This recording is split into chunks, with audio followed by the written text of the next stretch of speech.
रब्बिश्रह ली सदरी व यस्सिर ली अमरी वहलुल उक़्दतम मिन लिसानी यफ़क़हू क़ौली। अस्सलामु अलैकुम व रहमतुल्लाहि व बरकातुहू। अल्लाह तबारक तआला की ढेर सारी रहमतें, नेमतें, बरकतें अब सब पर नाज़िल हों। जी, आज जिस टॉपिक पे बात होगी वो है झगड़ा करना, दूसरों के ऐब तलाश करना, उनसे झगड़ा करना। किस हद तक अल्लाह ताला को ये नापसंद है और इसके लिए कुरान मजीद में क्या वईद है, कैसे हम अपनी प्रॉब्लम्स को सॉल्व कर सकते हैं, कैसे हम इंटेंशन से बाहर निकल सकते हैं और सख्त गुस्से के आलम में हमें क्या करना चाहिए। जैसा कि नबी करीम सल्लल्लाहु अलैहि वसल्लम ने फरमाया, अल्लाह तबारक ताला को सबसे सख्त नापसंद जो आदमी है वो झगड़ालू है। कि अल्लाह तबारक ताला की नज़र में जब एक इंसान सख्त नापसंद हो जाएगा तो अल्लाह तबारक ताला की कैसे उस पर रहमतें नाजिल होंगी, कैसे उसको सुकून मिलेगा, कैसे उसकी दुनिया में उसको इज़्ज़त मिलेगी, कैसे उसकी आखिरत अच्छी हो पाएगी जब अल्लाह ताला ही उससे नाराज़ हो गए हैं। फिर हदीस में है रवाहुल बुखारी 48 में नबी करीम सल्लल्लाहु अलैहि वसल्लम ने फरमाया, मोमिन को गाली देना फिस्क और उसके साथ झगड़ा करना कुफ्र है।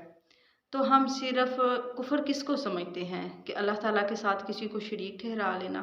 नहीं, इसके साथ साथ दूसरों के साथ लड़ाई करना, ज़्यादती करना, ये भी कुफ्र है। ये भी कुफ्र की ही एक किस्म है और अल्लाह तबारक ताला को वो आदमी सख्त नापसंद होता है कि जो लड़ाई करता है। जैसा कि कुरान मजीद में है, वैलुल लिकुल्लि हुमज़ातिल लुमज़ा, हलाकत है उस शख्स के लिए जो ऐब तलाश करता है और पीठ पीछे बुराइयां बयान करता है। तो आज हमारे माशरे की सबसे बड़ी ट्रेजेडी भी यही है कि हम लोग क्या करते हैं, या तो हम इतने स्ट्रेट फॉरवर्ड हो जाते हैं कि मुंह पे ही बुराइयां बयान करना शुरू कर देते हैं। अगर हमारा बस ये नहीं चलता कि हम उस शख्स की मुंह पे बुराई बयान करें तो हम पीठ पीछे बुराइयां बयान करना शुरू कर देते हैं।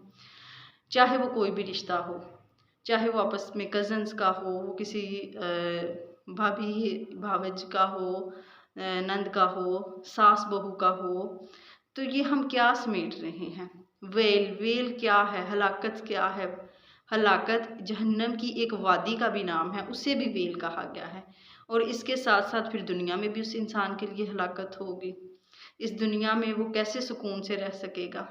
और हमारे घरों में आजकल टेंशन्स क्यों होती हैं? इसी वजह से होती हैं कि हम एक दूसरे की ऐब तलाश करने में लगे हुए हैं। हमने एक दूसरे की अच्छाइयाँ नहीं देखनी होती, कहीं किसी का कोई वीक पॉइंट मिल जाए बस उसी वीक पॉइंट को पकड़ के हमने उछालना होता है और घर में टेंशन बनानी होती है।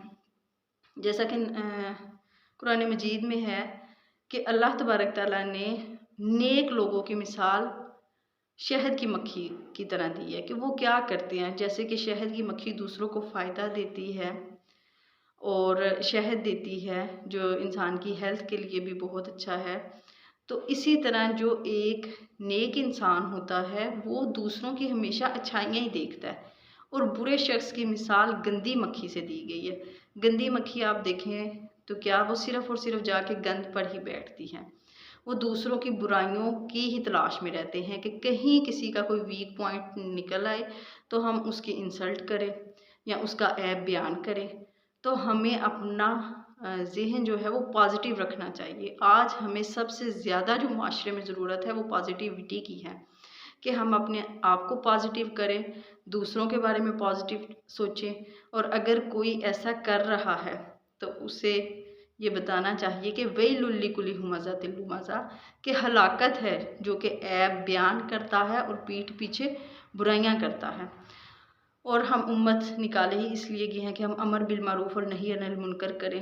तो हमें इसकी सख्त ज़रूरत है कि ना हम किसी के ऐब तलाश करें, ना उसको दूसरों के आगे बयान करें। अगर कोई करना चाह भी रहा हो तो उसको मना करें।